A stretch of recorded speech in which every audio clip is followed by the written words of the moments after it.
पति पत्नी का सच्चा प्यार। एक आदमी ने एक बहुत ही खूबसूरत लड़की से शादी की। शादी के बाद दोनों की ज़िंदगी बहुत प्यार से गुजर रही थी। वह उसे बहुत चाहता था और उसकी खूबसूरती की हमेशा तारीफ़ किया करता था। लेकिन कुछ महीनों के बाद लड़की चर्म रोग से ग्रसित हो गई और धीरे धीरे उसकी खूबसूरती जाने लगी।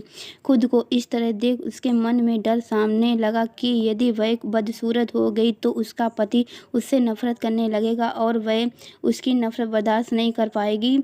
इस बीच एक दिन पति को किसी काम से शहर से बाहर जाना पड़ा। काम खत्म कर जब वह घर वापस लौट रहा था उसका एक्सीडेंट हो गया। एक्सीडेंट में उसने अपनी दोनों आंखें खो दी, लेकिन इसके बावजूद भी उन दोनों की ज़िंदगी सामान्य तरीके से आगे बढ़ती रही। समय गुजरता रहा और अपने चर्म रोग के कारण लड़की ने अपनी खूबसूरती पूरी तरह गंवा दी। वह बदसूरत हो गई, लेकिन अंधे पति को इस बारे में कुछ भी पता नहीं था, इसलिए इसका उनसे खुशहाल विवाहित जीवन पर कोई प्रभाव नहीं पड़ता।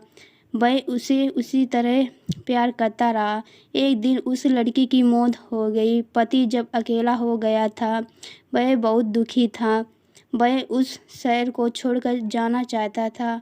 उसने अंतिम संस्कार की सारी क्रियाविधि पूर्ण की और शहर छोड़कर जाने लगा।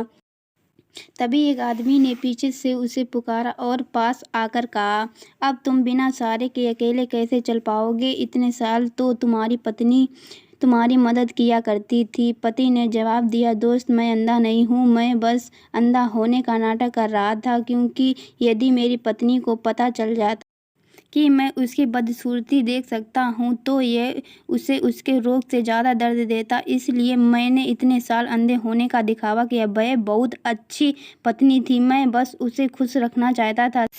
खुश रहने के लिए हमें भी एक दूसरे की कमियों के प्रति आंखें बंद कर लेनी चाहिए और उन कमियों को नज़रअंदाज कर देना चाहिए।